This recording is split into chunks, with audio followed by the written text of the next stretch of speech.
Hey guys, thank you for tuning in to the ArcSource latest video in which we will unleash our inner scientists as we make crystals. But before we get started, let's make sure we have everything we need. So let's gather our supplies. First, we need 2 glass containers. I'm personally using mason jars, but vases or any glass jar will work. Second, we will also need 2 pencils, some scissors, a tablespoon measurer, water, and a cooking pot, as well as the borax, pipe cleaners, and the string that we provided. So just a quick reminder to always have some adult supervision while doing this project. Okay, so now that we have our supplies, let's get started with some fun. First, we will use the pipe cleaners to shape them into anything you want that's small enough to fit in the jar. Right. So here I am making my M, trying to make it as pretty as possible, but So it seems to be a little longer than I want, therefore I will be cutting this in half, trying to make a smaller M.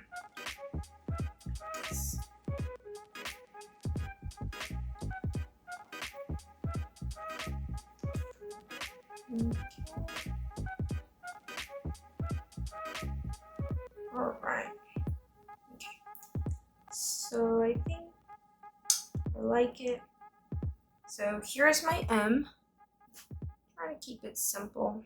Letter of my name, why not? Right. So I have extra pipe cleaner in case I would want to do it again. So my M seemed a little big, so I'm guessing my heart will be as well, as long as I don't cut it. Move this to the side, and well, I'm not really sure how I'm going to move this. Okay, so I'm gonna put the point here. I'm gonna curve the top like that. Curve this top like that. That seems pretty good, right? Seems like a good heart. Now let's just see if it'll stay together by twisting the tips.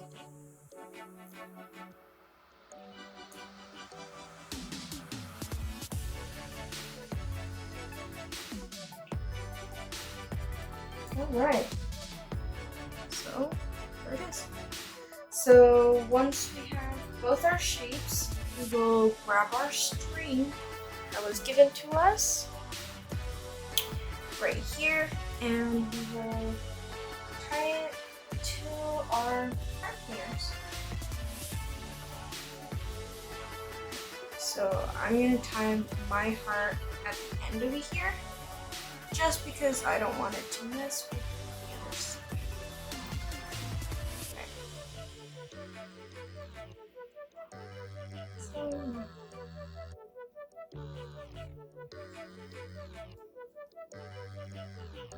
I'm probably gonna double knot just, to make sure, but one knot should be.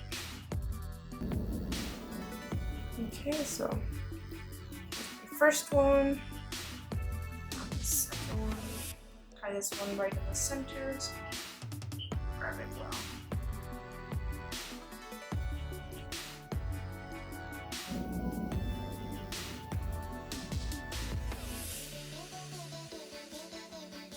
There, and my second knot.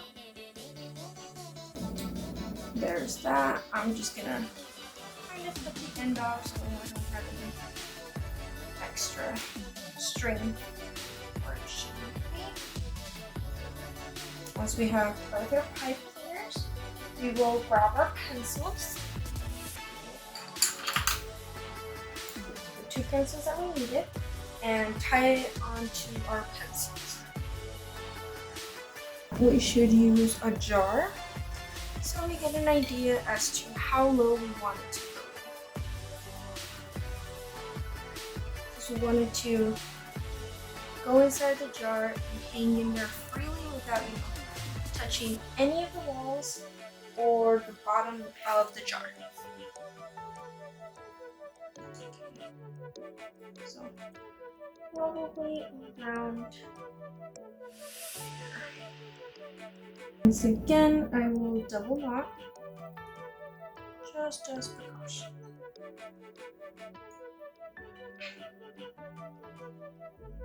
Okay, so testing it out, making sure it actually stays well. Okay, so my end seems to freely stand in there without touching the bottom, which is kind of what I needed.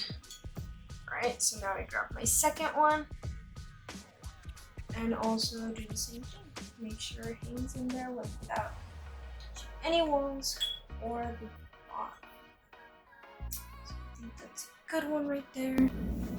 Once again, double knotting this one as well, just to get it snug and not run any risks of it falling. Now checking to make sure it's in there well. Okay, so once you have both your pipe cleaners tied to the pencil, you may move on to the next step, which will require some help from an adult, as we will be dealing with hot water. And it can get a little dangerous. Okay, so I have 3 cups of water in my cooking pot for the 2 jars that I will need. Also have in mind to feel free to use a microwave if you think it's safer, as long as you make it to the boiling. Okay.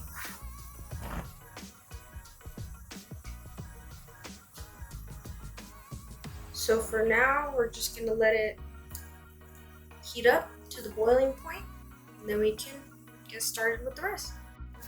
Okay, so as you can tell, my water's been heating up for a couple minutes now, and it's finally made it to the boiling point, as you can tell with the bubbles. So I'm going to turn off my stove, and now I will grab the borax, as well as bring my jars closer.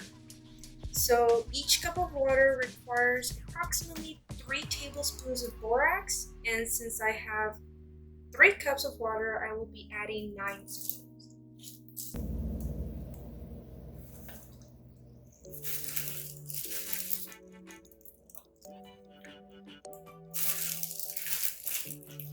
So far, I'm just adding 3 at a time, and then I will be stirring.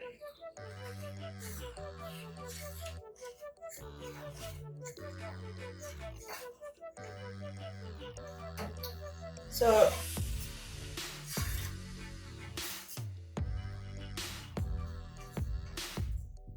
as I add the borax, I start to stir it in water so it can dissolve with the heat. Okay, so my water seems to be clear now. Also, don't worry if some of the borax falls to the bottom and doesn't dissolve after stirring it many times, as long as the majority of it has. Okay, so now that my water is ready, I will have my jars here and I will be filling them up about 3/4 of them. Slowly so I don't get burned. So now that I have both of my jars equally filled up, I will be inserting my end into the water slowly so it doesn't touch any of the walls, and making sure it's completely submerged in water. I will be doing the same with the heart.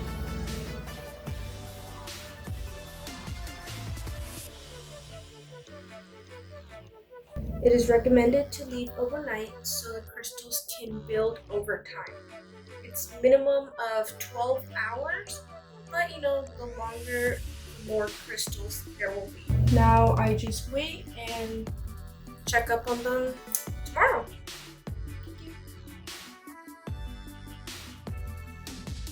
Okay, so it's the next day, and I decided to check on my crystals after 12 hours. here is my letter M that I originally inserted, and as you can tell, it has a lot of the crystals. It's shinier probably in person than it is on camera. Here's my heart. Same thing. I put them on top of a paper towel so all the water can slowly be soaked up by this. Once the paper towel has fully soaked the excess water, you are ready to trim the string or leave them on the string if you plan on hanging them up, and your crystals are done.